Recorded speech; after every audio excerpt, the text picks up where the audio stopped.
केशव नगर राज्य के एक छोटे से गांव में हरिराम नाम का एक सीधा साधा, मेहनती और ईमानदार किसान अपनी पत्नी के साथ खेत में बैठा हुआ था।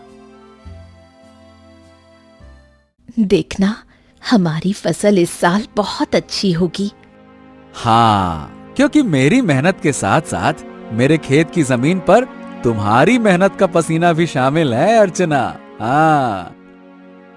नहीं, सारे गांव में केवल तुम ही मेहनती और ईमानदार हो।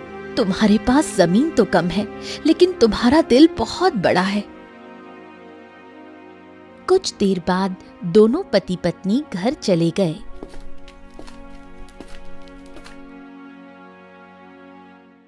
मैं तुम्हें एक बात बताना तो भूल ही गई, घर में लकड़ियां खत्म हो गई हैं। अरे चिंता मत करो, मैं कल सुबह सबसे पहले जंगल में लकड़ियां काटने के लिए ही चला जाऊंगा। ठीक है ना, ले आऊंगा। चलो अब।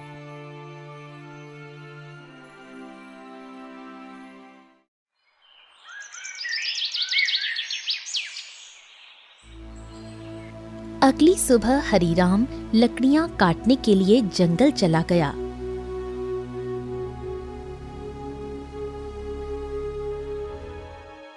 हरिराम एक पेड़ पर कुल्हाड़ी चलाने ही वाला था कि तभी उसने देखा झाड़ियों में एक घायल बंदर करहा रहा था।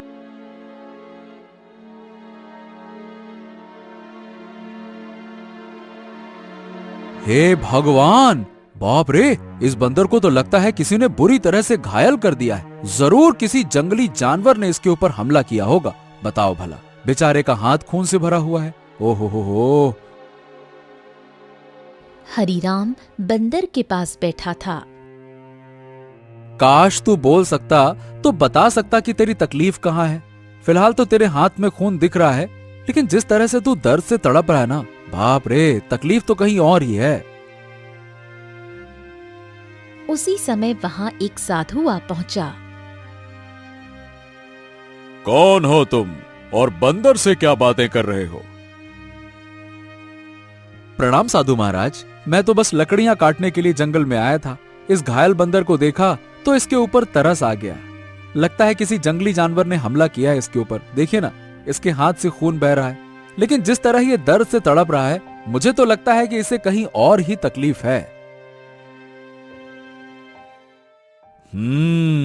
बहुत कम इंसान होते हैं जिनके मन में जानवरों के प्रति इंसानियत होती है। रुको रुको रुको। ओम। इतना बोलकर साधु मंत्र पढ़ने लगा। अचानक रंग बिरंगी किरणों से बंदर का जख्म सही हो गया। हाँ, अब ये बंदर तुम्हें बता सकता है कि इसकी तकलीफ कहाँ है। इतना बोलकर साधु वहां से चला गया। बंदर उठकर खड़ा हो गया। मेरे कंधे में बहुत दर्द हो रहा था। हाँ, अब अच्छा लग रहा है। एक शेर ने मुझ पर हमला किया। मैं बचने के लिए दूसरे पेड़ में कूदा। शेर का पंजा मेरे हाथ में लगा और मेरा हाथ घायल हो गया। मैं पेड़ ही नहीं पकड़ पाया और मैं जैसे ही नीचे गिरा, बाप रे बाप, मेरे कंधे में बहुत चोट लग गई थी। अरे, तुम तो बिल्कुल मनुष्य की आवाज में बात कर रहे हो। ये कैसे संभव हुआ? जब साधु ने मंत्र पढ़ा ना, तब मुझे ऐसा लगा कि मेरे अंदर बात करने की शक्ति आ गई है। मैंने बोला और मेरी आवाज तुम तक पहुंच गई। लगता है ये चमत्कार साधु बाबा ने किया है। हाँ।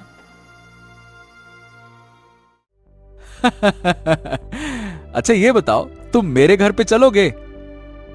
ओहो, अब तुमने मेरी जान बचाई है तो अब तो मैं तुम्हारे साथ ही चिपक गया हूँ। मतलब मैं तुम्हारे साथ ही रहूंगा। और क्योंकि मैं इंसानों की तरह बात करने लगा हूँ, तो मैं बंदरों से अब तो अलग हो गया हूँ ना। क्या करूंगा उन बंदरों के साथ रहकर? अब तुमसे बातें करूंगा जी भर के। चलो, तुम मेरा कोई अलग नाम भी रख सकते हो। बताओ बताओ, मेरा क्या नाम रखोगे? बड़े मजे की बातें करते हो तुम। चलो ठीक है, मैं तुम्हें आज से गोलू कह के पुकारूंगा। क्यों, कैसा नाम है? अच्छा नाम है ना? हाँ, अच्छा नाम है। चलो चलो चलो चलो, घर चलते हैं।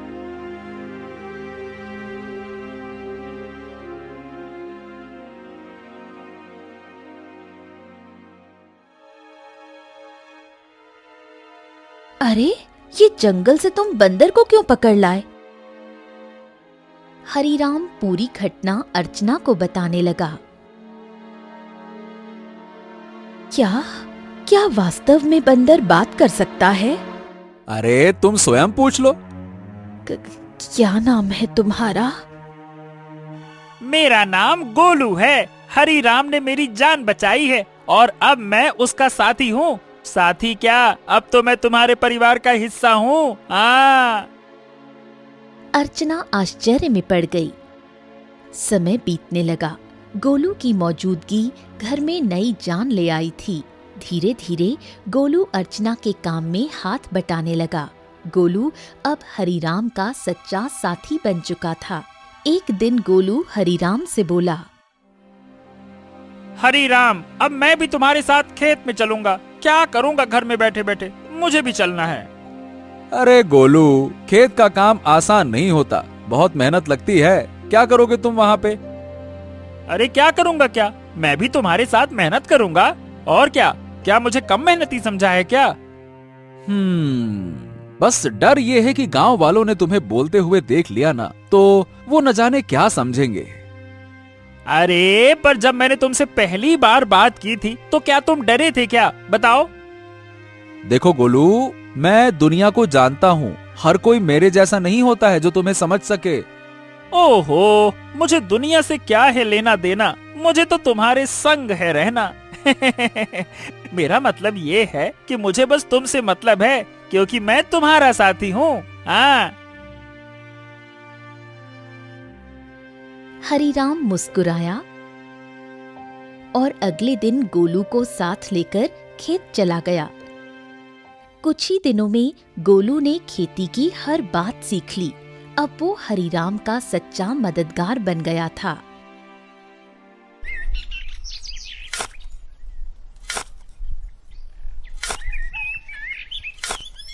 हरीराम, अरे आज की मिट्टी तो बहुत भारी लग रही है।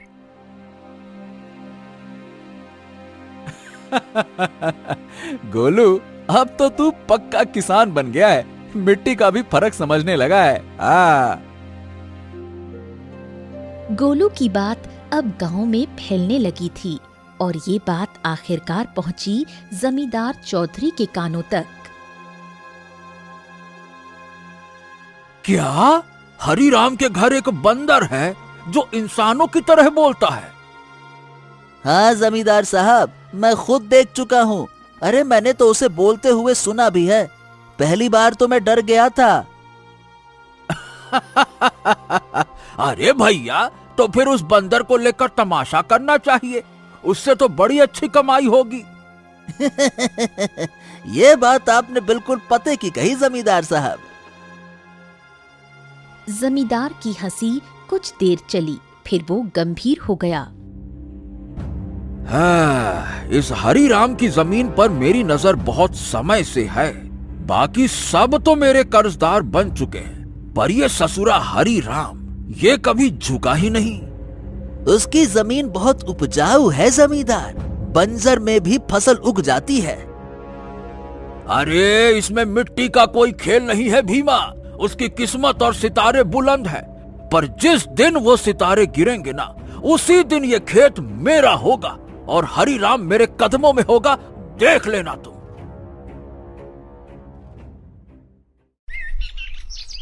समय ऐसे ही बीतने लगा। एक दिन हरीराम और गोलू जब खेत से घर लौटे तो आंगन में बैठी अर्चना को देखकर दोनों के चेहरे पर चिंता की रेखाएं खिंच गईं। अरे अर्चना, क्या हुआ? ये कैसी खांसी है?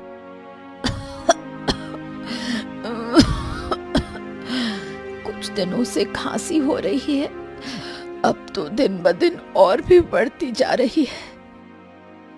हरीराम, इसे नजरअंदाज मत करो, किसी अच्छे वैद्य को तुरंत बुलाना चाहिए। हरीराम ने देर न करते हुए गांव के एक अनुभवी वैद्य को बुला लिया। वैद्य ने अर्चना को ध्यान से देखा। हरीराम, देखो, इन्हें एक विचित्र बीमारी हो गई है। अगर समय पर इलाज न मिला तो ये जानलेवा हो सकती है। हाँ, नहीं नहीं नहीं नहीं वैद्य जी, आप तो इलाज शुरू कीजिए, मैं कोई कसर नहीं छोड़ूंगा।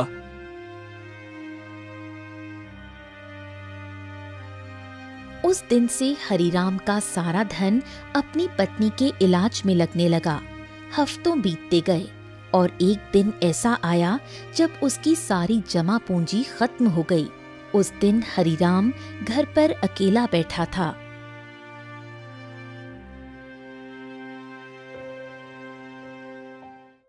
ऐसे उदास मत बैठिए, मैं अपने आप ठीक हो जाऊंगी। ऐसा ऐसा मत कहो अर्चना, मैं तुम्हें इस हालत में नहीं देख सकता। तो अब क्या करोगे? जो कुछ था सब तो मेरे इलाज में लगा दिया। अब तो बीज खरीदने तक के पैसे नहीं बचे। हरिराम सिर झुकाए बैठा था। तभी गोलू तेजी से दौड़ता हुआ आया। हरिराम, हिम्मत मत हारो। तुम्हारे 2 भाई इस गांव में रहते हैं और तुमसे ज्यादा धनी भी हैं। उनसे मदद क्यों नहीं मांगते हो, हैं? हरिराम को ये बात ठीक लगी। उसी शाम वो गोलू को साथ लेकर अपने बड़े भाई केशव के घर गया। ओहो हरि राम, क्यों भाई, आज हमारे घर का रास्ता कैसे भूल गए हैं? भैया, अर्चना की बीमारी के बारे में तो अब गांव में सब जानते हैं। मैंने जो कुछ कमाया सब इलाज में लग गया। अब कुछ धन की जरूरत है भैया। तुम तो जानते हो मेरी फसल इस बार खराब हुई है। अब खुद मुझे उधारी लेना पड़ रहा है, तो मैं तुम्हें कहां से दूं? हरिराम कुछ नहीं बोला, सिर झुकाकर बाहर निकल आया। अरे वो झूठ बोल रहा था हरिराम, मैंने उसके चेहरे को देखा है, वो देना ही नहीं चाहता था। हाँ जानता हूँ रे गोलू, पर चलो एक और भाई है, उनसे मिलते हैं, चलो। अब दोनों बिरजू के घर पहुंचे। बिरजू ने दरवाजा खोला और हरिराम को देखकर चौंक गया। ओ हरिराम, आज भाई की याद कैसे आ गई? भैया भैया, मेरी पत्नी अर्चना बहुत बीमार है, थोड़ा सा धन चाहिए इलाज के लिए। क्या?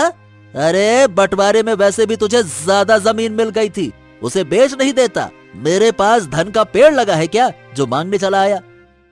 झूठ मत बोलो भैया, सच तो यह है कि तुमने और केशव भैया ने मेरे हिस्से की जमीन भी दबा ली थी। मुझे 6 बीघा जमीन मिलनी थी, बस 2 बीघा मिली है, 2 बीघा। अरे निकल जा यहाँ से, अगर कर्ज लेना है तो जमींदार के पास जा। मुंह उठा के चले आते, भाग यहाँ से।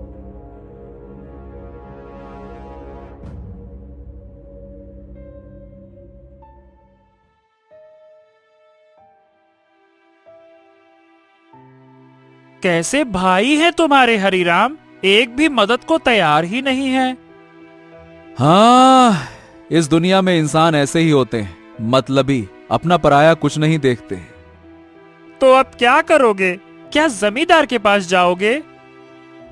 हाँ, मजबूरी है गोलू, मैं नहीं जाना चाहता था, इसीलिए तुम्हारे कहने पे भाइयों के पास गया। अब तुम ही बताओ, मेरे पास और क्या रास्ता बचा है, बताओ।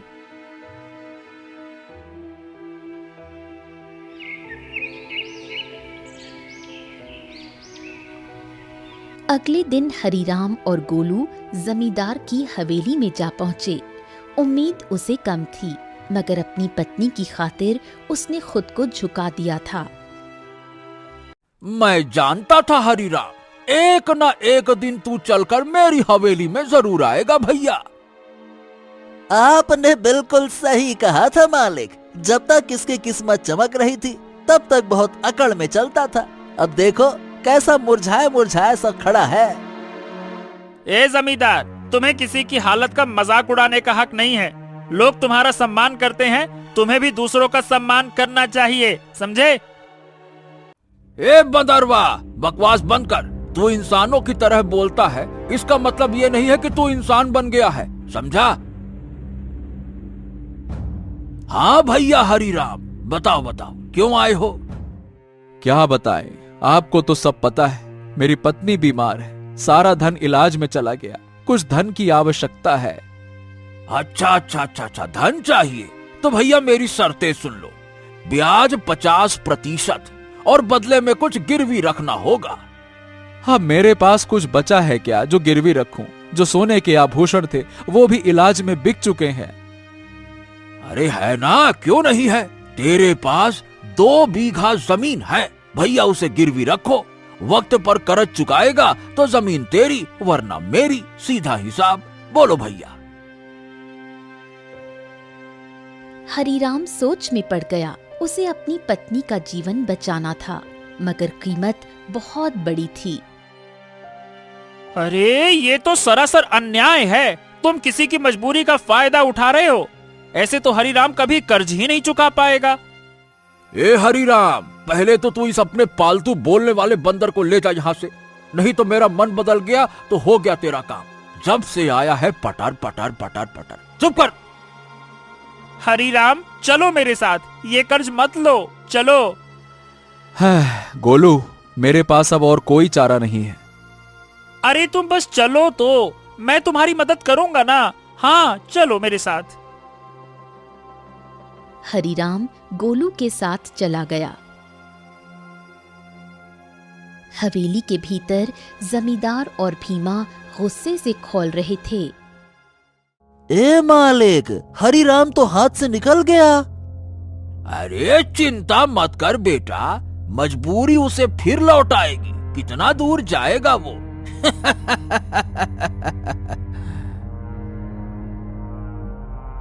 हरीराम गोलू के साथ घर पर आ पहुंचा और गोलू तुरंत वहां से चला गया। शाम तक गोलू लौटकर नहीं आया। हरीराम और अर्चना की चिंता बढ़ने लगी। गोलू अब तक क्यों नहीं आया? कहीं जमींदार ने उसे कुछ कर तो नहीं दिया? अरे पता नहीं कहाँ गया। मेरा मन भी बड़ा बेचैन है। रात बीत गई। सुबह सूरज की किरणों के साथ ही गोलू वहां पहुंचा, हाथ में एक चमकती जड़ी बूटी के साथ। अरे गोलू, तू कहाँ था? हमें लगा कहीं तुझे कुछ हो तो नहीं गया। अरे मैं जंगल गया था उन साधु महाराज को ढूंढने जिनसे मुझे बोलने की शक्ति मिली थी। उन्हें मैंने सारी बात बताई और उन्होंने दया करके ये जड़ी बूटी दी है। उन्होंने कहा है कि इससे से बड़ी बीमारी ठीक हो सकती है। हाँ। गोलू ने वो जड़ी बूटी अर्चना को दे दी। कुछ देर बाद अर्चना की आंखों में चमक लौट आई। मुझे बिल्कुल स्वस्थ महसूस हो रहा है, जैसे मैं कभी बीमार ही नहीं थी। हाँ। अर्चना, तुम्हारी खांसी भी ठीक हो गई। और गोलू, तू तो हमारे लिए देवता बन गया।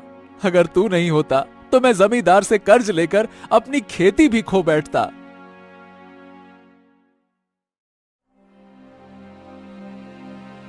हाँ, अब मेरी पत्नी तो ठीक है, लेकिन खेत में बीज डालने के पैसे तक नहीं बचे। मैं जानता था कि अर्चना के ठीक होने के बाद तुम्हें बीज की जरूरत पड़ेगी, इसीलिए मैं साधु महाराज से बीज भी लेकर आया हूँ। हाँ, ये देखो। क्या बीज? हाँ, उन्होंने ये चमत्कारी बीज दिए हैं। अब देखो, अगर तुम इन्हें अपने खेत में बो दोगे तो ऐसी फसल उगेगी जो पूरे राज्य में किसी ने नहीं उगाई होगी, और सबसे पहले तुम्हारी फसल ही तैयार होगी। हाँ, मजा आ गया ना? इतनी जल्दी? हाँ, लेकिन एक शर्त भी दी है साधु महाराज ने। जब तुम्हारा समय अच्छा हो जाए तब तुम उन लोगों की मदद करना जो जमींदार के कर्ज में दबे हुए हैं। अरे मित्र गोलू, गोलू गोलू गोलू, तू मेरा सच्चा साथी निकला। हम दोनों मिलकर अच्छे से खेत में फसल बोएंगे। चल मेरे भाई।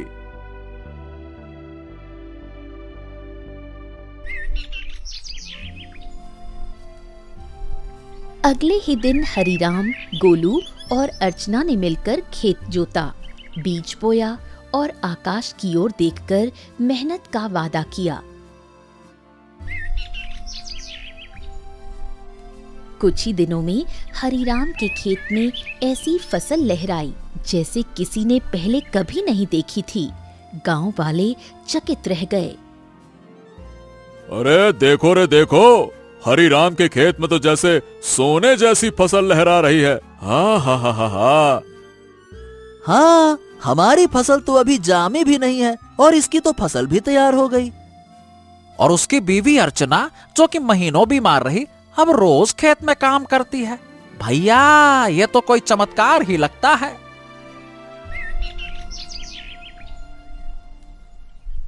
कुछ दिनों बाद हरीराम की किस्मत बदल गई। चमत्कारी फसल ने उसे गांव का सबसे सफल किसान बना दिया। बाजार में उसके नाम की चर्चा फैल गई। हरि राम जपो राम नाम, बन गया तू धनवान। जो सोचा था वो हो गया सच। हाँ, वाकई में सच तो हो गया, लेकिन अब बारी है गोलू वादा निभाने की, उन सब की मदद करने की जो जमींदार के कर्ज में डूबे हैं। हाँ बिल्कुल, चलो आज से ही शुरुआत करते हैं। अपने गांव का बिंदेसर का खेत सबसे पहले छुड़ाते हैं। चलो।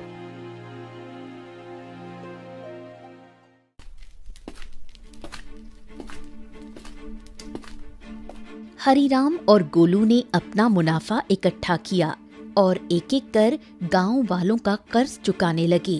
बिंदेसर, भोलू, रज्जो सभी ने अपनी जमीन वापस पा ली। हरिराम भैया, आज आपने हमें नया जीवन दे दिया। सही बताओ, बिल्कुल, बहुत बहुत धन्यवाद। गांव में खुशी लौटने लगी, लेकिन जमींदार के चेहरे पर उदासी छा गई। ये सब देखकर जमींदार गुस्से से अपने साथी भीमा से बोला, हाँ, ए भीमा, तू देख रहा है ना कि क्या हो रहा है? हाँ मालिक, हरिराम ने सबके कर्जे चुकाने शुरू कर दिए हैं। अगर यही चलता रहा तो एक दिन तो मेरी जमींदारी ही खत्म हो जाएगी और मेरा दबदबा भी खत्म हो जाएगा। आप तो आदेश दीजिए मालिक की करना क्या है। अब बहुत हो गया भीमा, अगर ये हरिराम ऐसे ही सबकी जमीन छुड़वाता रहा तो मेरा क्या बचेगा? मेरा दबदबा, मेरी हवेली है। अरे मालिक, आप तो बस आदेश कीजिए, कल ही उसका काम तमाम कर दूंगा। सब खेत में काम करते हैं, वही खत्म कर दूंगा। कहिए। खून जमीन पर गिरे ऐसा मारना साले को, ताकि सबके दिल में डर उतर जाए। जा, हरिराम को मिटा दे, जा।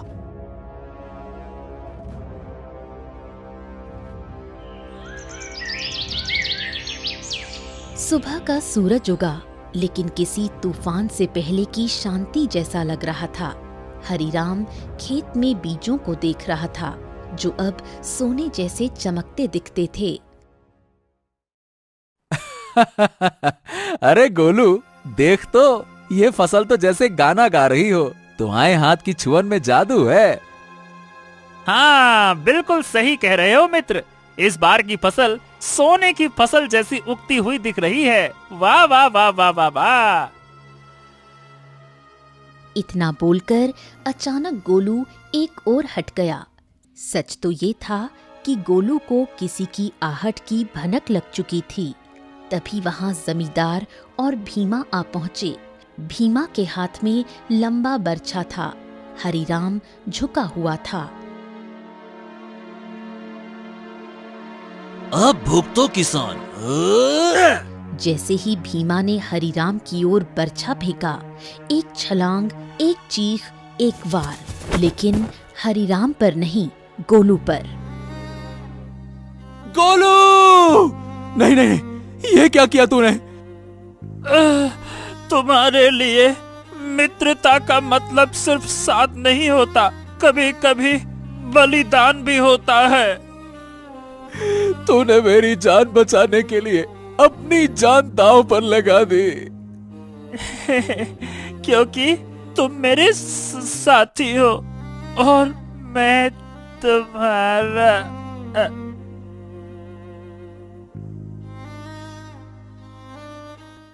जमींदार और भीमा अविश्वास भरी नजरों से घायल गोलू को देखने लगे। भीमा जमींदार की ओर देखकर बोला, अरे ये क्या जमींदार, इस मूर्ख बंदर ने तो हरिराम के ऊपर लगने वाला वार अपने ऊपर ले लिया। हाँ, तुमने सही कहा, लेकिन मैं फिर भी हरिराम को जीवित नहीं छोड़ूंगा। इतना बोलकर जमींदार गोलू की ओर देखकर क्रोधित अवस्था में बोला, अरे तू मूर्ख का मूर्ख बंदर ही रहा। अरे तू इंसानों की तरह बोल सकता था और इंसानों की तरह रहने लगा था, लेकिन तू इंसानों की तरह चतुराई नहीं सीख सका। तुझे क्या जरूरत थी अपने ऊपर वार लेने की? क्या आवश्यकता थी बलिदान देने की? मूर्ख बंदर कहीं का, तूने मेरे सारे किए कराए पर पानी फेर दिया। लेकिन तुझे क्या लगता है कि मैं हरिराम को जीवित छोड़ दूंगा? नहीं, मैं हरिराम को जीवित बिल्कुल नहीं छोड़ूंगा, क्योंकि उसकी वजह से ही मेरा गांव में दबदबा समाप्त हुआ है। तेरा ये बलिदान बेकार जाएगा रे मूर्ख बंदर, रुक जा। गोलू के होठों पर एक हल्की मुस्कान अब भी जिंदा थी। गोलू ने अपने मित्र हरिराम को मुस्कुराते हुए देखते हुए ही दम तोड़ दिया। तभी वहां वही साधु प्रकट हो गया जिसने गोलू को बोलने की शक्ति दी थी और जिसने गोलू को हरिराम की पत्नी को बीमारी से बचाने के लिए जड़ी बूटी और जादुई बीज दिए थे। साधु क्रोधित अवस्था में जमींदार और भीमा की तरफ देखकर बोला, जिसने निर्दोष की जान ली, उसका पाप अब उससे बदला मांगेगा। जमींदार और भीमा, तुम दोनों ने बहुत बड़ा पाप किया है। तुम्हें इस संसार में खुलेआम रहने का कोई अधिकार नहीं है। तुम दोनों समाज के लिए खतरा हो। रुक जाओ। इतना बोलकर साधु की क्रोधित आंखों से रंग बिरंगी किरणें निकलकर भीमा और जमींदार के शरीर पर पड़ने लगी और अगले ही पल उनके शरीर में आग लग गई। कुछ ही देर में वो दोनों जलकर राख हो गए। गांव वाले इकट्ठा हो गए। साधु हरिराम की ओर देखकर बोला, हाँ, तुम्हारा और गोलू का साथ यहीं तक लिखा था हरिराम। लेकिन साधु महाराज, जमींदार के साथी भीमा ने मेरे ऊपर हमला किया था, लेकिन गोलू ने उसे अपने शरीर पर ले लिया। हाँ, क्योंकि वो तुम्हारा सच्चा साथी था। जाते जाते गोलू ने अपनी मित्रता का कर्ज चुका दिया। अपने साथी को कभी नहीं भूलना हरिराम। इतना कहकर साधु रंग बिरंगी किरणों में वहां से गायब हो गया। गांव वाले नम आंखों से गोलू के बलिदान की सराहना करने लगे।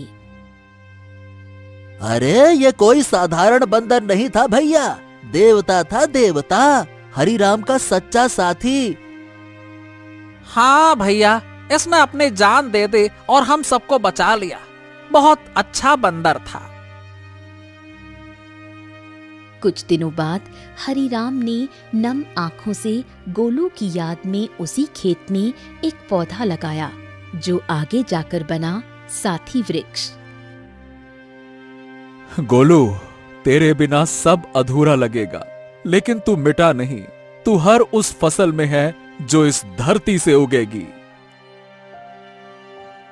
कभी कभी सच्चा साथी इंसान नहीं होता, वो एक जानवर हो सकता है जो बिना शर्त प्रेम करे, रक्षा करे और अगर जरूरत पड़े तो जीवन भी दे दे।